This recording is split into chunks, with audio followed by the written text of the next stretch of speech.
What's up, YouTube? Oh, wait, hold on. What's up, YouTube, and welcome back to Not Quite Mint. Today, we're going to do our comic collection update, Not Quite Mint's Mail Call, episode 1. So we're going to show you what we've been getting in the post, what we've got to try and bulk up our collection. So, yeah, let's get into it, shall we, Rich? Let's get into it. This is the future.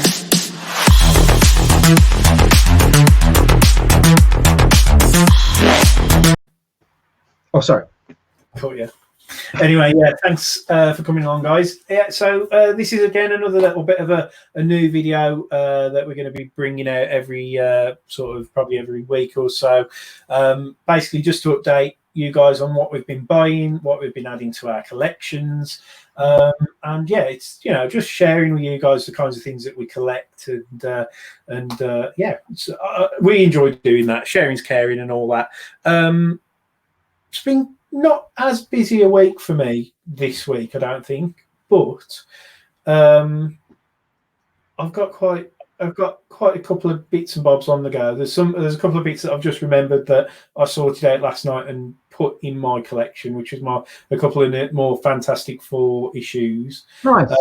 But my sub 100 run of the original Fantastic Four is doing really, really well. But it is important to say to you guys, obviously, make sure that you subscribe, give us a thumbs up, press the bell, and follow us on the social media stuff that's obviously down below Tom. But yeah, this is, as I say, just like a bit of a, we used to, we're not locked down. One of the things that was getting us through was that whole, what's coming in the mail today, wasn't it? What we've been picking up and stuff. Yeah, one of those really nice, positive things. I've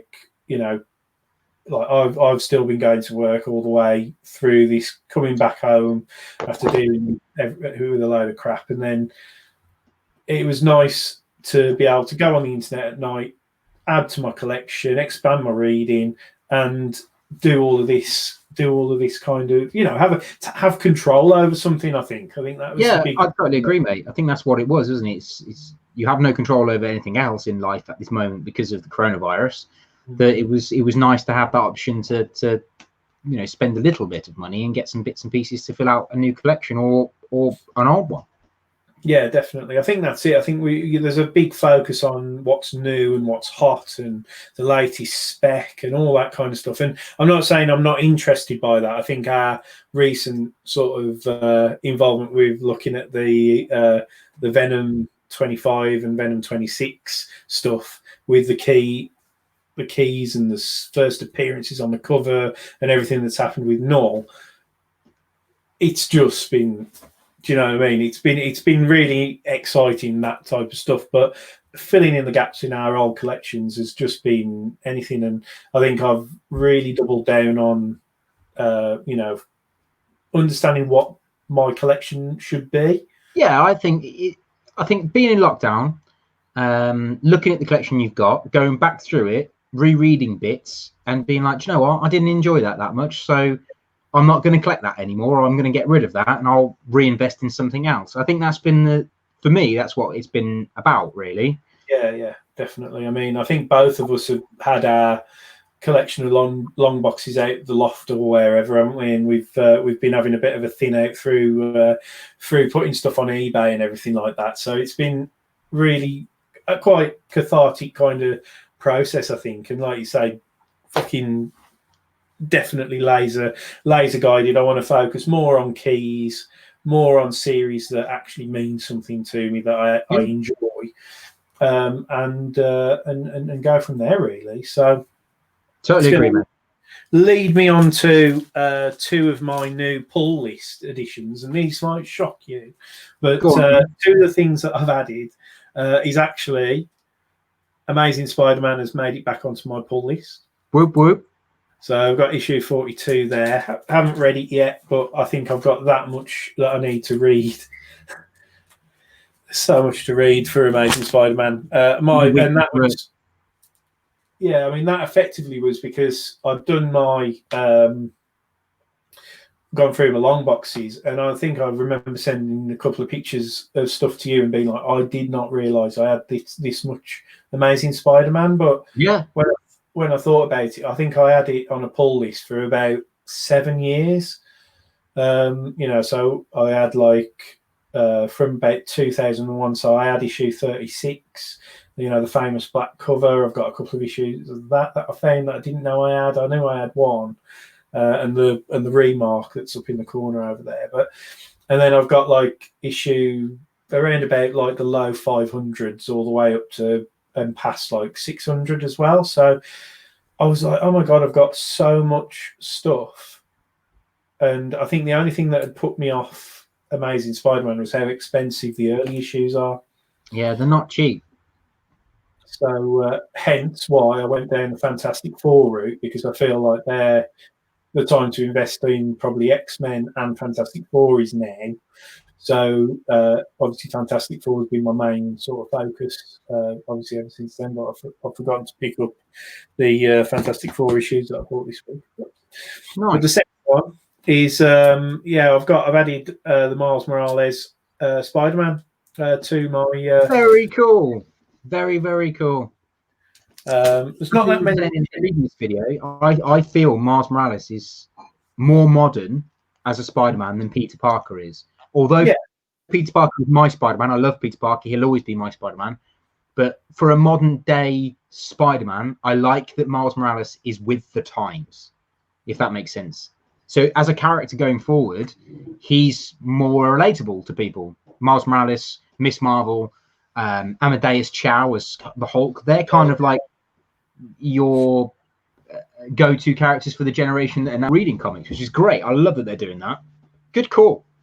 Yeah. So as I say, for me, as I've said before, I got into Amazing Spider-Man through when I was at uni, collecting all the way through the 2000s, and then doing the whole Ultimate Spider-Man run, which ultimately led through into Ultimate Spider-Man and then Miles Morales and all of that whole thing.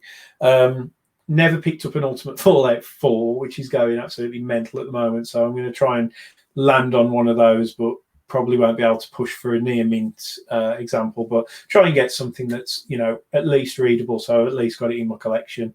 I just thought I'm going to start getting caught up with Miles Morales, basically. So decided to add it to my pull list, because I think we'll probably start seeing some fairly cool keys as well coming up for him as well, with the amount of focus that's on him at the moment. So saga coming up, hasn't he? Shortly. Yeah, massively. Well, yeah, there's an issue that I'm looking for at the moment, which is Spider-Man 2. Which is first appearance. I believe it's the first appearance of the clone Miles Morales. Is that the alternate reality thing? Yeah, something like that. So I've only just picked up on it by going through my checklist of all the Miles Morales sort of series and runs and stuff. So that's where I am with Miles Morales. So I've got a lot of work to do, but it'll give me a good collecting focus, I think, coming up. Happy days, mate. Yeah. How are you doing then, Tom? What you had? So I am going to show you stuff I had a while ago, as well as stuff I got recently. So first of all, I've been recollecting X-Men, the Uncanny X-Men, through lockdown. I literally started during lockdown, and I've only got from issue 1 to 125 to get now. That's it. That's all I've got left. But yeah, I mean, I managed to pick up the first and second appearance of Bishop, which I'm really happy with, which is Uncanny X-Men issue 282 and 283. So they're two of my gems, because the rest, unfortunately, as much as it's cool to have them as a collection, they're all in very bad condition because they were cheap. But they are two of the ones that I have that have come out of the collection that are in actually very, very good condition. So I'm really chuffed with those.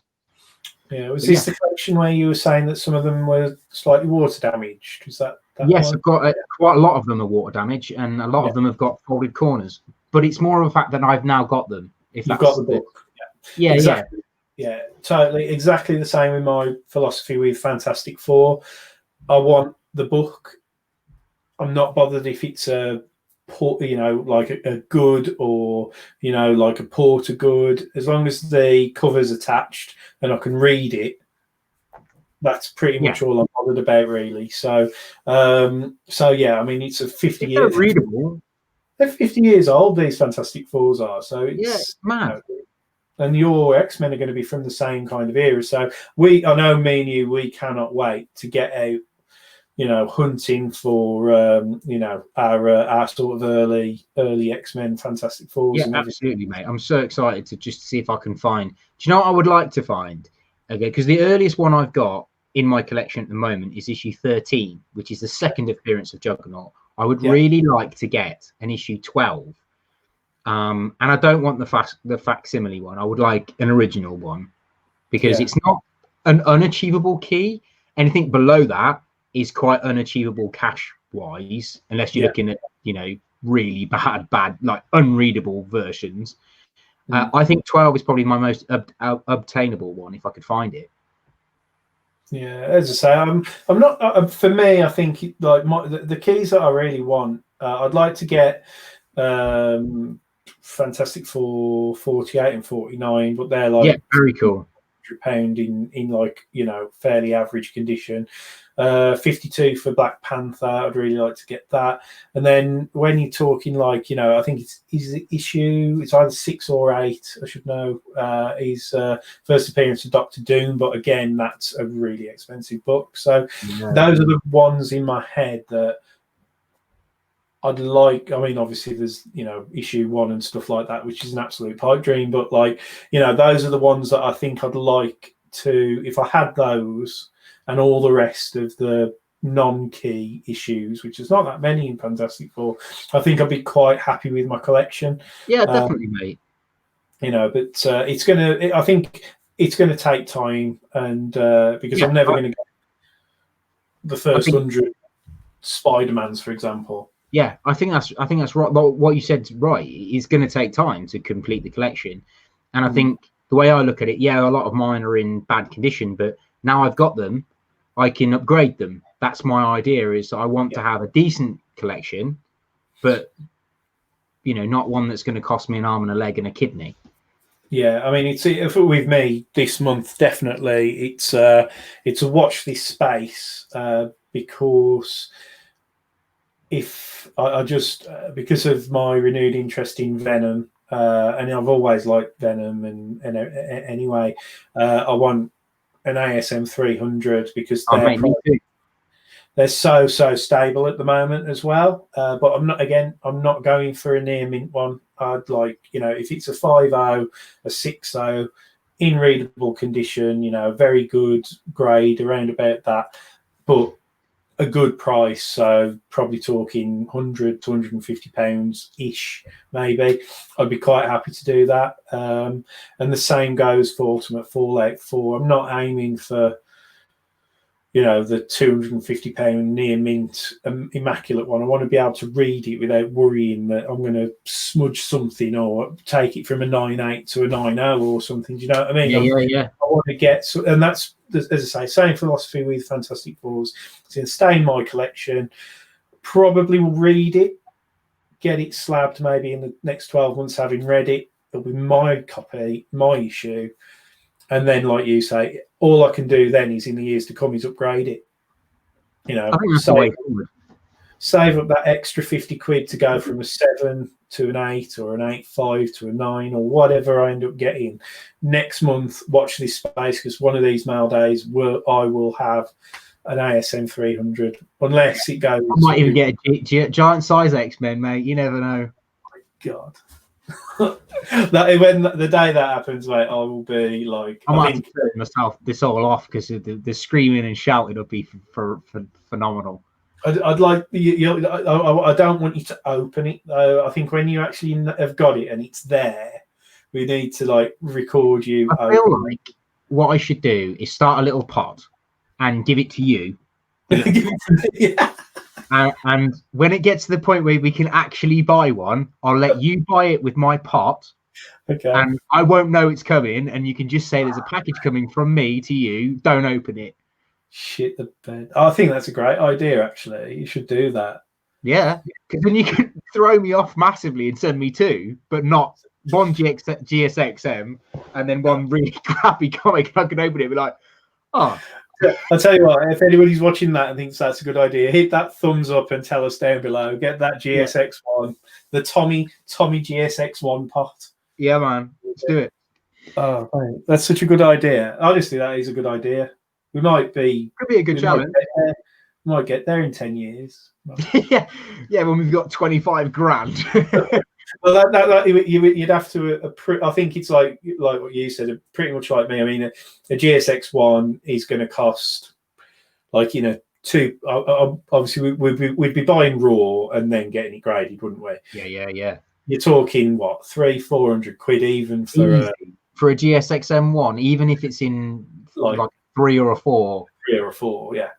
Ungraded raw copy, it's 300-400 quid. Yeah.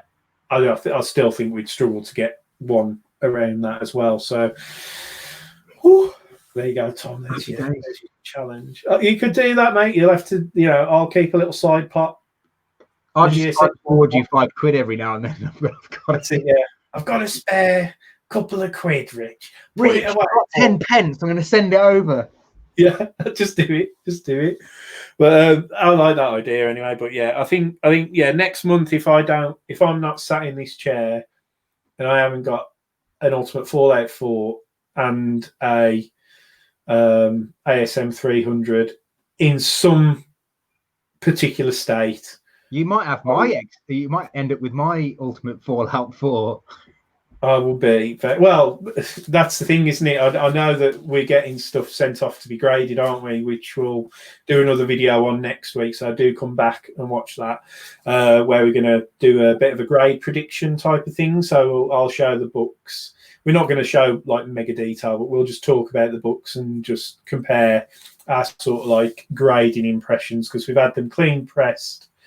We know what they look like, but they're just going to come back to us. And you have managed to acquire an Ultimate Fallout 4 because, much like me, you wanted one, didn't you? I did, yeah. And I did it for trade, so I'm well happy with that. Yeah, mega. Well, I'm kind of going. I think I'm going to.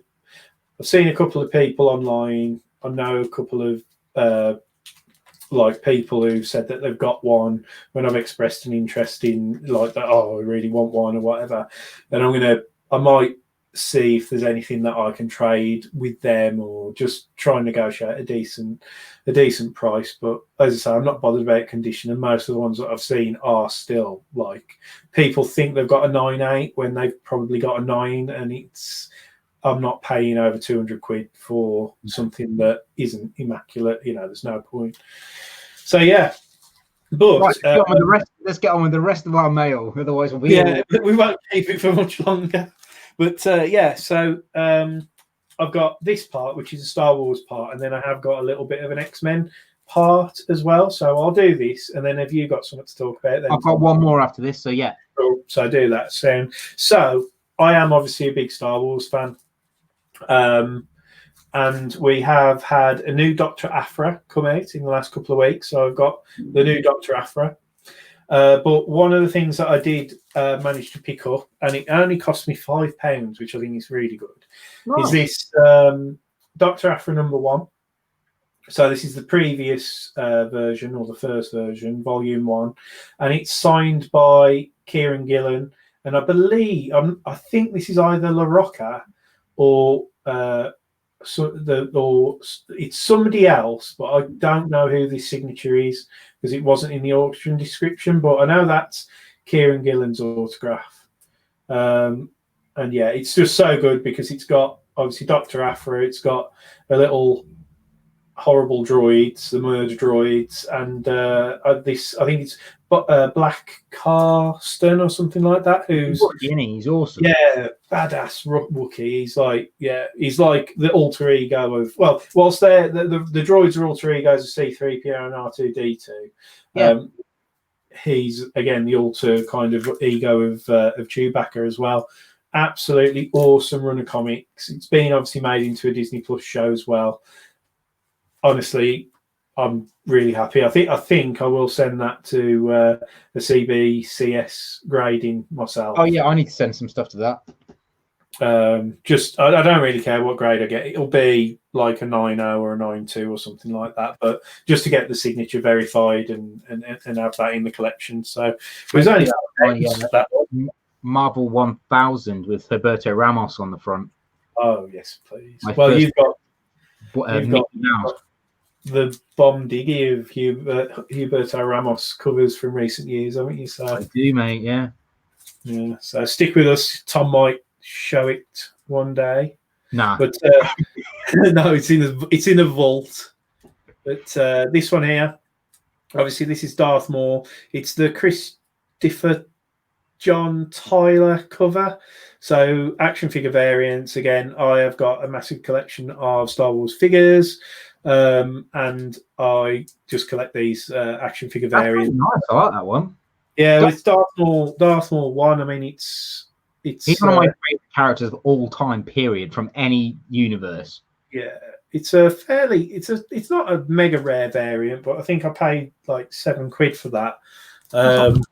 Which isn't bad. In a 9.8, it's around about $100, something like that. So it's not a bad one. I'm also currently collecting the Kanan Last Padawan collection. So the keys in this are issue 1 and issue 6. I have got an issue 1, but got it about 3 or 4 weeks ago and didn't think to bring it up. But this is issue 2, which came this week. Again, really, really clean condition. It's not worth getting graded, but again, it's I think it's just one to have in the collection. Now this one, this is my favourite Star Wars one of this week, and it's this. Oh wow! Cover. Very Japanese manga. Yeah, so it's issue 25 of Darth Vader. I'm not 100% certain if it's volume 1 or volume 2. It's not a key as such, but I'd never seen that variant cover before. I love the Japanese kind of influence, like sort of text. Although I think it might be might be the Star Wars Arabesh language. I'm not 100% certain, but yeah, the general look of it with the red background and like that sort of anime Japanese art feel. Yeah, cool. Yeah, it's a bit like when you see Japanese sort of like fabric prints. Yeah, like some of the Marvel T-shirts. Yeah, so that on the T-shirt. I really like that. Amazing. So yeah, I picked that up. I think that was about £10. Again, condition-wise, it's not bad. It's got a little nick in the bottom corner and in the top corner, so I don't think it would be a 9.8. I don't even think a press or anything would improve that, but it's personal collection, so I'm not going to bother getting that graded anyway. So happy days. But that's my Star Wars bits and bobs. Very nice. So what do you fancy, Tom? So basically, as you'll all well know, and probably have bored to death of me saying, I am a humongous J. Scott Campbell fan, and I always get the Black Cat issues. I get pretty much anything J. Scott Campbell's done, but I haven't picked up his Catwoman series because I'm not that interested in his DC stuff, although I do love his art. Anyway, so in February, I pre-ordered the Birds of Prey. Completely forgot about it. Saw it knocking about online and was really jealous, thinking, oh, everyone's getting Birds of Prey. Should have bought it. I did, but completely forgot I did. So this beautiful thing came in the post this week, and I'm really, really chuffed with it. I like the way that J. Scott Campbell's done the artwork on the cover. I really like the effect of the actual birds in the as like a sort of like a motif behind the characters. I think that's absolutely amazing. I think it's a really nice touch. It's the Black Label Birds of Prey that's recently just come out. It's just a one shot. I'm not sure we're going to make a series out of it. I believe Rich was saying before the video that there's a few first appearances in this. I'm not entirely sure, but I will. I'll give it a read and have a look. But yeah, really, really chuffed to have another new J. Scott Campbell in my collection. Really, really happy with that. Awesome, yeah, nice cover. It's like he's got he's gone for like the sort of softer lines look in it. Like he can sometimes be quite like black outline and you know, like more cartoony, whereas that is definitely J. Scott Campbell, but it's got the textured effect on it. Yeah, it's almost. Did you ever watch the TV show Visionaries? Years Yes. ago, Yeah. where like, they had the animal imprinted on their chest and then they turned into the animal. Yeah. It's Yeah. almost like that, but in reverse. So obviously you've got like Black Canary, wrong one, Black Canary, and then she's got the canary behind her. Yeah. And Yeah. then you've got Yeah. Huntress and the bird behind her, which I think is an eagle. Yeah. I'm not really sure what bird is behind Harley Quinn. But it's cool. Yeah. Be a pigeon. A pigeon. But yeah, no, cool book, man. Cool book. So yeah, so for me, as I say, I've picked up a couple of sort of X-Men related stuff. One of which is one that I've wanted to pick up for quite a while. Again, wasn't particularly expensive, but first one is, I'm not sure if this is actually X-Men related, but it's a variant cover of Exiles. Exiles, nice. So I think, is that Valkyrie? That is Valkyrie, mate. Yeah. Yeah. So I like the cover, but it's Exiles, and I have never read Exiles at all. Is that but Exiles Volume 2 or Volume 1? Not 100% certain. I think it might be Volume 2. I have a feeling it's Volume 2. I never read that run. I read Exiles Volume 1. You'd love it because it's literally basically they're correcting the timeline. So they go all over the place and they meet different versions of different characters from different timelines of characters that you know and love, but they're in different kind of elements. Sabretooth becomes one of their main characters. He's awesome. Yeah, I need to find out a little bit more about that. But again, I just like the cover, and it was in a lot of variant covers basically that Nice. that I picked up. So too many to go through today, but that was just one of my favourites. So one that you'll approve of, Tommy's X-Men 244. Very nice. First appearance of Jubilee. Indeed. So it's pretty good, Nick. I don't think it's worth getting graded and stuff, but we've sort of it was one of those ones where it was, I think, about £6, something like that, on the guy who was selling like the variant covers. Some of the ones that I saw, I just had a look at his other stuff, and he had some of the cheap keys, with the final one that I'll show being New Mutants 18. So I think this is first appearance of somebody called Warrior potentially, and also is it the bear thing? I can't remember the name of the bear that's apparently in the new film. It begins with a D, the devil bear type of thing or something like that. I can't remember what it's called, but it's a key in that respect as well, and obviously relevant to the new film as well. So it's been on my shopping list for quite a while. But yeah, it's completely gone. Yeah, I can't remember what the name is, but he's obviously like a really, really major baddie in the New Mutants. But yeah, so I picked up those. Happy as Larry, just to add them to my collection. Some nice keys, like you say, Jubilee with Uncanny, and then other bits and bobs, just like nice variant covers and stuff. And that's, I think, the way my collecting is going to go. I'm going to have my regular subs in my pull list, and then just pick up keys when I can, and then backfill anything that I've got that I haven't already got in the pull list. So, excited, but I'm excited for next week because we're going to have another mystery box. We will do, yeah. So we won't be doing well, we will be doing this, but there'll be a mystery box involved. Yes, which will go out a week on from this, but obviously over the weekend. So make sure that you do that. Give us the thumbs up if you've been or whatever you're hunting for, or if there's anything that we should be looking out for. Obviously, let us know in the comments down below. If you obviously like the idea of Tom's GSX1 pot and me having the responsibility for that, do let us know if you think that's a good idea. But apart from that, guys, I think we've covered everything that we wanted to talk about. I'm going to go and have some tea now. Absolutely. And make sure, as I say, that you do take care. We'll see you for our live streams on Tuesday and Thursday next week. Yeah, take care. Make sure you subscribe. Give us a thumbs up. Hit the bell so you don't miss anything. And obviously follow us on social media and all that. And take care, and we'll see you next time. I'm just going to reiterate what Rich said. Take care, stay safe, look after each other, read those comics, collect those comics, make sure you comment below, and yeah, see you next week. See ya.